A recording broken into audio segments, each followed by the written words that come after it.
serikali au serikali bora?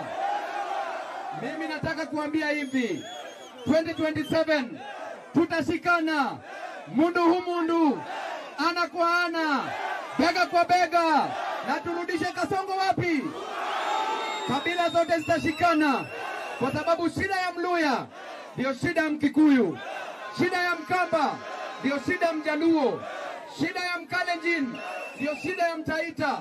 Shida zetu ni moja, na shida yetu ni gharama ya maisha iliyo wapi? Shida yetu ni corruption, shida yetu ni gharama ya maisha, shida yetu ni hizi mahindi zetu zenye haziwezi iva kwenye shambani. Na tunasema ya kwamba 2027 kura itapigwa. Piga kura kisha twende State House.